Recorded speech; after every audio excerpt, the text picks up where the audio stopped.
Nous avons pu organiser à nouveau avec l'association des maires le Dauphiné Libéré, que je remercie très sincèrement, d'une part d'être resté à Albertville, d'autre part, comme je l'ai indiqué, il n'y a qu'une seule halle olympique et il n'y a qu'ici qu'on peut avoir un salon des maires de cette envergure. Une centaine d'exposants et puis plus de 100 communes aussi représentées avec de belles personnalités à nos côtés. Christian Prudhomme, le directeur du Tour de France, et Nicolas d'Aragon, le vice-président de l'Association des maires de France, maire de Valence, qui ont rehaussé ce salon où on a vu que beaucoup d'élus avaient un grand besoin de se retrouver, de discuter de différents sujets, et puis aussi avec les exposants qui sont nos partenaires tout au long de l'année. Et puis aussi c'est un beau moment parce que les 4 associations de Savoie annoncent qu'elles vont fusionner pour n'avoir plus qu'une seule association des maires de France en Savoie. Donc ça veut dire que tous les ingrédients sont rassemblés pour que les maires trouvent les bonnes rencontres, les bons fournisseurs, pour qu'ils se sentent bien représentés et pour qu'enfin on recrée ce lien de convivialité dont on a tous besoin.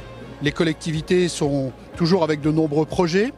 C'est l'occasion de voir quelles sont les techniques toutes récentes, les moyens de les financer et puis de rencontrer un certain nombre de prospects qui font le quotidien dans nos communes. On vient chercher effectivement des solutions, on vient rencontrer également des fournisseurs avec lesquels on est en relation commerciale déjà.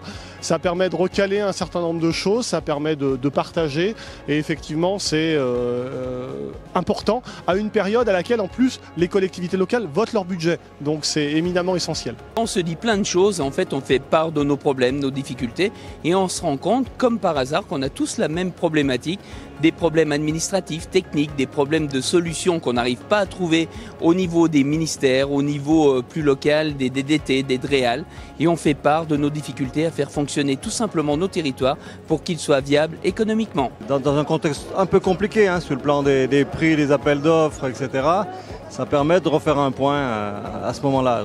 Donc c'est intéressant, au-delà du côté convivial des choses. Il faut à tout prix qu'on arrive à avoir une réflexion commune, c'est ce que nous engageons notamment avec un certain nombre de fédérations pour savoir comment passer cette difficulté, on l'espère, passagère, mais jusqu'à la fin de l'année, cela va être compliqué. Donc ce salon est tout à fait adapté à ces échanges et à cette qualité de travail que chacun peut mener ici, en toute amitié, si je puis dire, et en toute amitié savoyarde surtout.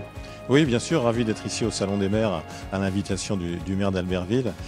Ravi de retrouver des élus que je connais, mais c'est toujours bien de se voir, de pouvoir se regarder dans les yeux. C'est un département que nous aimons, c'est un département que nous allons largement traverser l'été prochain. Et puis il y aura eu précédemment la cyclosportive, l'étape du Tour, avec 15 ou 16 000 cyclos qui sont attendus. Nous avons eu le plaisir, l'honneur, j'ai envie de dire, de signer avec la fédération des maires de Savoie une convention de partenariat. Enedis est une entreprise parfois perçue comme étant un peu compliquée. C'est vrai, nombreux, on a des organisations qui bougent. Et il est important que pour l'élu et donc la fédération, il y ait la capacité d'adresser Enedis de manière simple pour quelque part avoir des réponses quand ils ont des questions autour des problématiques du réseau de distribution. Donc la convention qu'on a signée, c'est avant tout ça, c'est plus de proximité, plus de simplicité et de manière opérationnelle, une présence quand il le faut auprès effectivement des communes et des administrés, donc des habitants de Savoie. On a souhaité participer à ce salon des maires parce que nous avons lancé et rafraîchi fortement une prestation particulière à destination des collectivités locales qui s'appelle le pas de collectivité et on essaye d'aider les petites villes de demain sur les commerces, on essaye d'affiner les études pour que les élus puissent prendre les bonnes décisions. Donc vraiment on est dans le factuel, du détail très précis pour aider les élus à prendre des bonnes décisions pour dynamiser les bourgs, les centres-bourgs, les commerces. Eh bien écoutez, en fait cette signature, c'est la signature de la convention de partenariat entre Groupama et puis notre fédération, la fédération des jeunes élus de Savoie-Mont-Blanc. Nous avons fait notre assemblée générale de lancement le 10 mars dernier à la Groupama Academy à Chambéry, où ça s'est très bien passé. Et puis aujourd'hui, eh bien, on concrétise en fait ce partenariat par cette signature de convention qui lie Groupama et puis la fédération des jeunes élus de Savoie-Mont-Blanc.